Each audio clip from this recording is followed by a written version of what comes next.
Here's a rephrased version of your text in a calm, natural storytelling tone suitable for YouTube. I've kept the length and detail close to the original while removing timestamps and maintaining a conversational flow. My name is Amanda Parker, and I'm married to an amazing man named Mark. We have a little girl, Lily, who is the light of our lives. But back when I was 18, things weren't so picture-perfect. I had just graduated high school, and it should have been one of the happiest days of my life. Instead, that day ended up being the moment everything fell apart with my stepmom, Sandra, and my brother, Ian. It was right after the graduation ceremony, and I was still wearing my cap and gown when Sandra pulled me aside with that fake tight smile she always had when she was about to deliver bad news. "Amanda," she said almost sweetly, "I need you to know that the college fund your dad left behind won't be yours after all." Just like that, no explanation, no empathy. She dropped it like it wasn't a big deal. I froze, staring at her, trying to process what she'd said. "What do you mean?" I asked. "My dad told me about that fund himself. He set it up for me when I was a kid." Sandra didn't even flinch. She just shrugged like she was discussing the weather. "Well, Ian and I talked about it, and we think it would be better if the money went towards something more practical. Ian has a plan for it, and honestly, Amanda, you've always been more of a dreamer. College might not be the best fit for you." I couldn't believe what I was hearing. Ian had always been the golden child, and Sandra treated him like he could do no wrong. But this was next level. That money was meant for me. Dad wanted me to go to college. Ian came over, clearly eavesdropping, and of course he chimed in. "Amanda, calm down. You know I'll make good use of it. I'm planning to invest it, start a business. Dad would have wanted us to be smart about it. Besides, you can just take out loans like everyone else if college means that much to you." He said it so casually, like I should just roll over and accept it. My hands were trembling, and my heart was pounding in my chest. "You can't just take what's mine. That's stealing," he yelled. Sandra looked around, clearly embarrassed that I was making a scene, and hissed, "Lower your voice, Amanda. This is family business, and you're being dramatic." I wanted to scream, but instead I just walked away. The whole graduation day turned into a blur after that. I remember sitting in my room that night, staring at the ceiling, wondering how everything had gone so wrong. My dad had passed away the year before, and he'd always been my rock. Without him, I felt like Sandra and Ian had all the power, and I was completely alone. The next day, I tried to bring it up again, hoping Sandra might reconsider. She just rolled her eyes and said, "Amanda, you're an adult now. It's time to grow up and figure things out for yourself. That money is being used for the family, which includes Ian." When I told Mark about it later, he was my boyfriend at the time, he was furious. "They can't do that to you. That fund was meant for your future." But legally, I didn't know what I could do. The account was in Sandra's name, and without my dad, I had no one to fight for me. Mark offered to help me figure it out, but I told him to let it go. I didn't want to fight a losing battle and make things even worse. So I let it go, or at least I pretended to. Deep down, I made a promise to myself. I'd prove them wrong. I'd show them I could succeed without their help. The next few years were tough to say the least. I worked multiple part-time jobs just to scrape by while taking classes at a community college. I couldn't afford to go to a 4-year university right away, but I was determined to finish my degree, even if it took twice as long. Meanwhile, Ian was living it up. He'd started some business that was really just a fancy way of saying he was blowing through the money. Sandra bragged about him constantly, saying things like, "Your brother is so ambitious. You should learn from him." Made me sick. Mark stuck by me through all of it. He encouraged me to keep going, even when I felt like giving up. By the time I transferred to a university, we were engaged. I remember Sandra's reaction when she found out. "Are you sure you're ready for marriage, Amanda? It's a big responsibility, and you're still figuring out your life," she said with that same condescending tone she always used, as if I was some clueless kid. Ian, of course, chimed in. "Yeah, maybe you should focus on your career, if you can even call it that." I wanted to snap back, but I just smiled and said, "Don't worry about me. I'm doing just fine." Those years in university were some of the hardest of my life. I was constantly juggling work, classes, and trying to keep my head above water. Most days, I barely had time to eat a proper meal. I worked evenings at a coffee shop and weekends at a bookstore. And in between shifts, I crammed in studying wherever I could. Felt like I was living on autopilot, just grinding day after day. There were nights I'd cry in frustration, wondering if it was even worth it. But every time I thought about quitting, I'd hear my dad's voice in my head, reminding me why I started in the first place. That fund might have been stolen from me, but they couldn't take away my determination. It wasn't just the financial strain that made it hard. It was the emotional weight of feeling completely unsupported by my own family. Sandra and Ian never checked in on me. Not once. In fact, they acted like I didn't exist. Sandra was still throwing her little house parties, bragging about Ian and his big plans, while I was eating instant noodles and scraping together rent. I'll never forget the time I ran into Ian at the grocery store. He was picking up expensive steaks, and I had a bag of ramen noodles.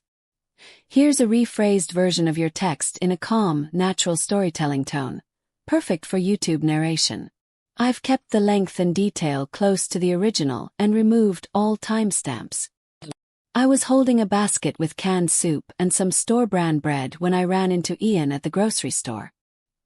He looked at me, smirked, and said, "Still doing that whole struggling student thing, huh? You could have had it easier if you just played your cards right." I didn't respond. I couldn't trust myself to speak without blowing up. By my second year, things started to shift a little. I managed to land a paid internship with a local marketing firm, which felt like a lifeline. The pay wasn't much, but it was enough to let me cut back on one of my part-time jobs. Plus, it gave me real-world experience. And for the first time, I started to feel like I was actually building something for my future. But even then, it wasn't easy. My days were a blur of early morning classes, afternoons at the internship, and nights spent studying or working shifts at the coffee shop. My social life was basically non-existent, and I was constantly exhausted. One of the lowest points came when my laptop died a week before finals. I didn't have the money to replace it, so I borrowed an old one from a friend. It was so slow that just opening a document took forever. I remember sitting in the campus library at midnight, trying to finish a paper due the next day, and completely breaking down. I wanted to scream at the unfairness of it all. But then I thought about Sandra and Ian, how they'd probably laugh if they saw me struggling, and that gave me the push I needed to keep going. I wasn't going to let them win. It wasn't just the lack of support that hurt. It was how they went out of their way to humiliate me, especially in front of others. There was one Thanksgiving dinner I'll never forget. I had just started college and hadn't planned on going, but Mark convinced me to show up for appearances. I should have trusted my gut and stayed home. Sandra was hosting, and the table was packed with her friends and a few of Ian's so-called business contacts. Everything was going smoothly until Ian decided to open his mouth. "So, Amanda," he said loudly, smirking as he leaned back in his chair, "how's that glamorous student life treating you? Still making lattes and scraping by?" A few of the guests chuckled nervously, probably unsure if he was joking. I felt my cheeks burn, but before I could respond, Sandra chimed in. "Ian, don't be mean," she said in that fake syrupy tone she always used when she wanted to sound magnanimous. "Amanda is doing the best she can. Not everyone is cut out for success." The way she said it, with that little pause before doing the best she can, made it clear what she really thought. Mark was my anchor during those years. No matter how bad things got, he was always there to remind me why I was pushing through. I'd come home from a late shift or the library completely drained, and he'd have dinner waiting for me, even if it was just grilled cheese or leftovers. There was one night in particular that sticks with me. I had just failed an important exam, and it felt like everything was falling apart. I came home, dropped my bag on the floor, and just started crying right there in the doorway. Mark didn't ask what was wrong right away. He just hugged me and let me cry until I could talk. When I finally got the words out, he said, "Amanda, this one test doesn't define you. You're doing something so many people would have given up on by now. You're allowed to stumble, but you're not going to fall. You're stronger than this." Then he made me hot chocolate and sat with me until I felt like myself again. It wasn't just his words, it was the way he believed in me, even when I couldn't believe in myself. Knowing he had my back made all the difference. By the time I graduated, I felt like I'd climbed a mountain. It wasn't just about the degree itself, it was everything it represented. I'd made it despite all the obstacles, despite Sandra and Ian's complete lack of support. I didn't invite them to the ceremony. Mark and a few close friends were there cheering me on as I crossed the stage. I remember thinking, they don't get to take this moment away from me. It was one of the proudest days of my life. Not long after graduation, I landed a job at a mid-sized marketing firm. It wasn't glamorous, but it paid well, and for the first time I could breathe a little. Mark and I got married the following year, and not long after that, we found out I was pregnant with Lily. Felt like everything was finally coming together. As for Sandra and Ian, I didn't hear from them. It was like I didn't exist to them anymore. Climbing the career ladder wasn't easy, but it felt like a natural continuation of the grit I'd built during college. I started at the bottom, managing small accounts no one else wanted. I worked hard, stayed late, and never turned down a task, no matter how small. Here's a rephrased version of your text in a calm, natural storytelling tone. Perfect for YouTube narration. I've kept the length and detail close to the original while removing timestamps and maintaining a conversational flow. I took on projects that weren't even in my job description. Slowly, people started to notice. My manager once pulled me aside after a big presentation and said, "Amanda, the way you handled that client, it's like you've been doing this for years. You've got a real talent for connecting with people." Hearing that meant the world to me, but it also stung in a strange way. The praise from colleagues and managers, people who barely knew me, only highlighted how little I'd ever received from my own family. I'd sit in meetings where my boss would brag about my work ethic or overhear coworkers saying things like, "Amanda's a star. She's going places." And part of me just felt empty. I kept thinking, why couldn't Ian have said something like that? Why couldn't Sandra have seen my worth? Instead, all I ever got from them were backhanded comments or outright dismissal. It was a hollow kind of sadness, knowing the approval I'd craved as a teenager would never come from them. My life kept moving forward, and with every step I felt like I was finally building something solid. After a few years at the firm, I landed a promotion to account manager, overseeing a team of my own. Felt surreal. Just a few years ago, I was struggling to pay for groceries. Now, I was sitting in meetings with executives presenting strategies I had developed.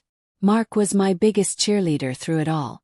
When I got the promotion, he surprised me with a little dinner party at home.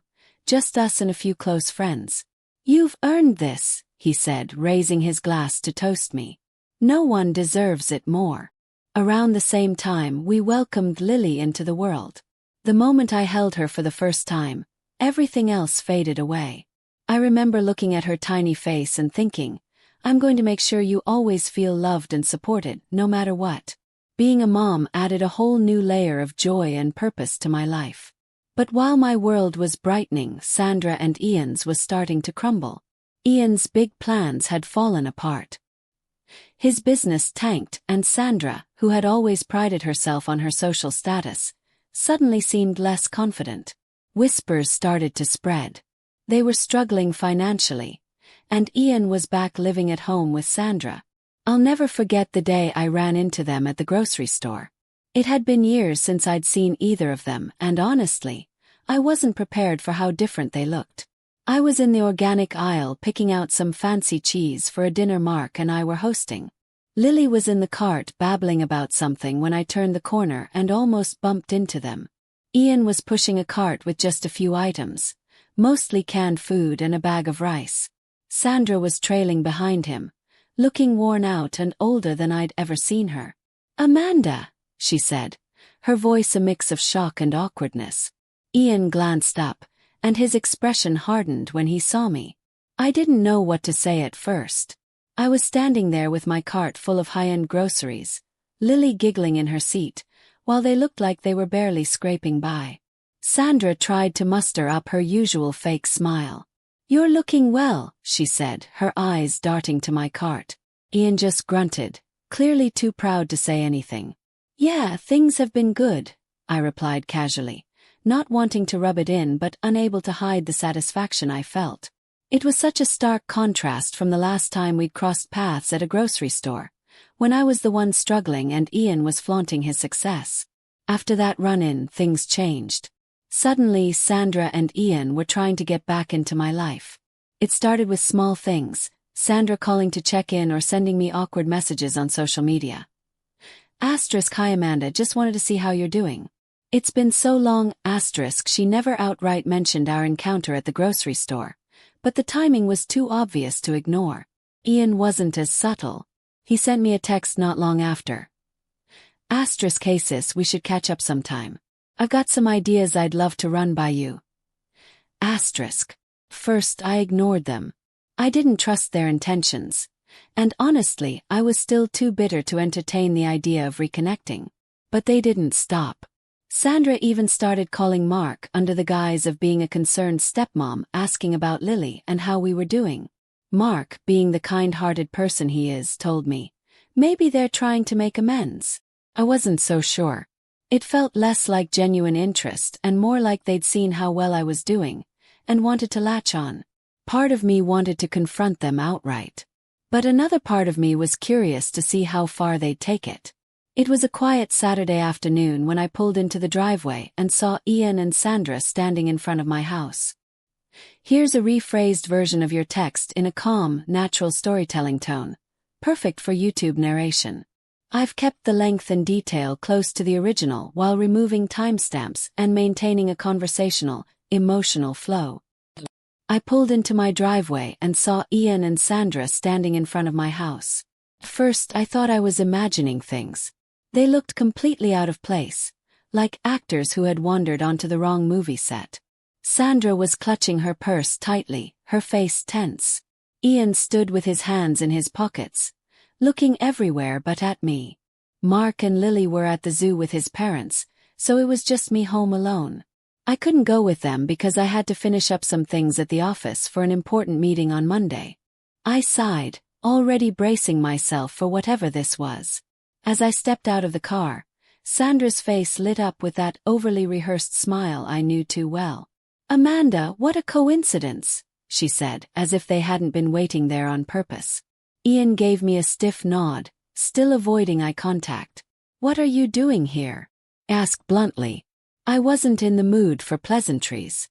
Sandra waved a hand dismissively, like my question didn't matter. Oh, we just thought we'd drop by to catch up.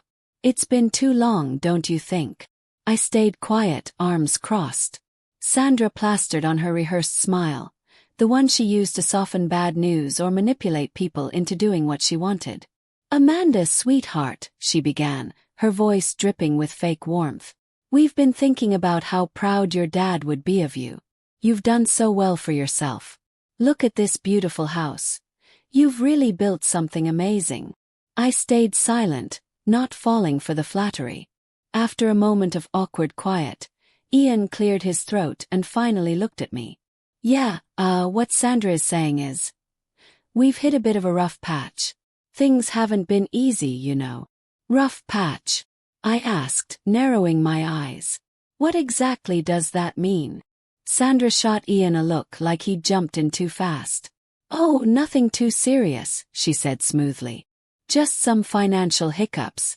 Ian's business didn't quite work out the way we hoped, and well, I've had some medical bills come up recently. We're just, how do I put this? A little strapped for cash at the moment. I pressed my lips together, already sensing where this was going. Ian shifted uncomfortably. And we thought maybe you could help us out. Just a little. Something to help us get back on our feet. Help you out? I repeated, incredulous. You're asking me for money. Sandra gave an exaggerated sigh, her fake smile slipping slightly. Amanda, you make it sound so harsh. It's not like we're asking for charity. Just a loan, something small. You're doing so well and it's clear you can afford it. We wouldn't even be asking if it wasn't really necessary. Necessary? I echoed, feeling the heat rise in my chest. You mean like how it was necessary to steal my college fund? Or to tell me I'd never amount to anything? Is this one of those necessities? Ian's jaw tightened. That's not fair, Amanda. We did what we thought was best at the time. I let out a sharp laugh. Best for who, Ian? For you. For Sandra. Certainly not for me. Sandra put a hand to her chest like I'd slapped her. Amanda, that's ancient history. Can't we just move past that? We're here now, trying to make amends. Doesn't family mean anything to you? Family? I shot back, my voice rising. You mean the same family that left me to fend for myself? That made fun of me for struggling through college? That never lifted a finger to help me? You've got some nerve showing up here and throwing the word family around. Ian's face turned red, and his calm facade started to crack. You're not being reasonable. You've got everything now. A house, a husband, a great job. We're just asking for a little help. You owe us that much. Owe you? Snap. I owe you nothing. Everything I have, I built on my own with no thanks to either of you. And now you think you can just waltz in here and guilt me into giving you money? Not a chance. Sandra's mask of politeness finally slipped. I can't believe this, she hissed. After everything we've done for you. I interrupted, laughing bitterly. What exactly have you done for me? Besides making my life harder at every turn. Ian lost his temper completely. You're a selfish, ungrateful brat. We gave you a roof over your head, and this is how you repay us.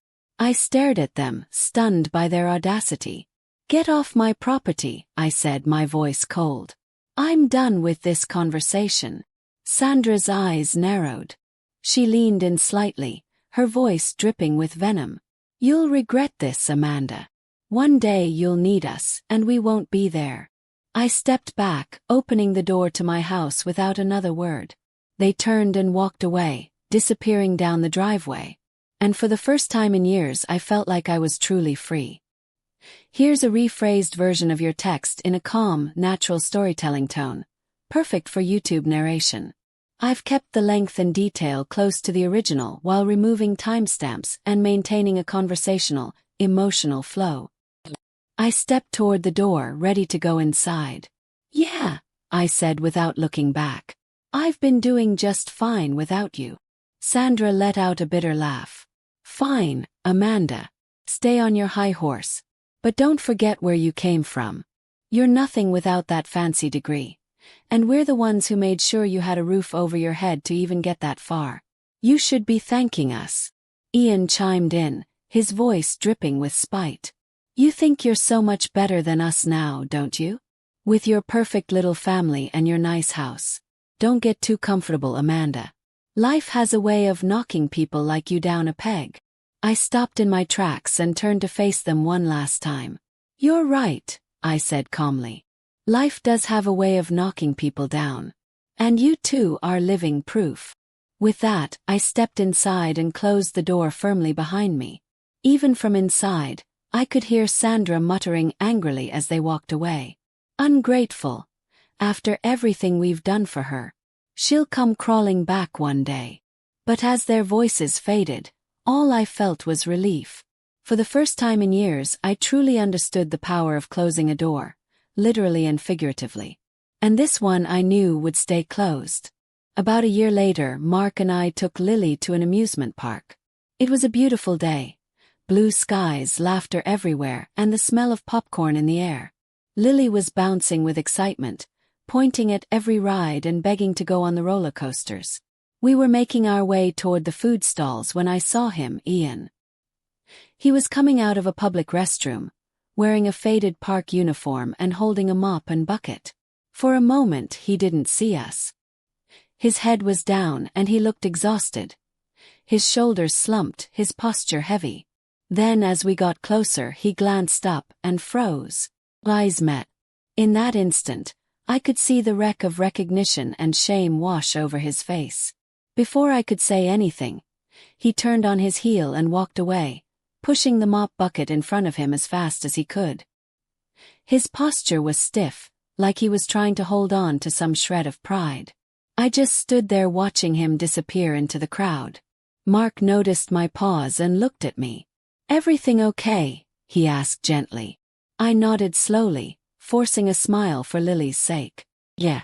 Let's go find that cotton candy stand." As we left the park that day, I couldn't stop thinking about Ian.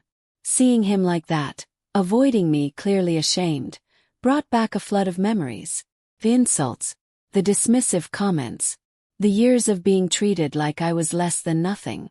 And Sandra always there, backing him up, twisting the knife a little deeper. For so long I'd carried the weight of their words, letting them make me feel small. But now it felt different. I looked at Mark, holding Lily's hand as she chattered excitedly about her favorite rides, and I smiled. This was my life now. A loving husband, a bright, beautiful daughter, a career I'd worked so hard to build. Everything I had, I'd done without them. And the best part, I didn't need their validation anymore. They'd spent years trying to tear me down. But here I was, happy, successful, and surrounded by people who truly loved me. I thought about how Sandra and Ian's lives had unraveled. For a moment, I felt a flicker of pity, but it didn't last long. They'd made their choices, and they were living the consequences. I'd spent enough time mourning the family I wished I had. Now I was focused on the family I'd built, the one that mattered. As we walked to the car, Lily tugged on my arm, pulling me into her excitement about the day. I smiled down at her, feeling nothing but gratitude for the life we'd created together.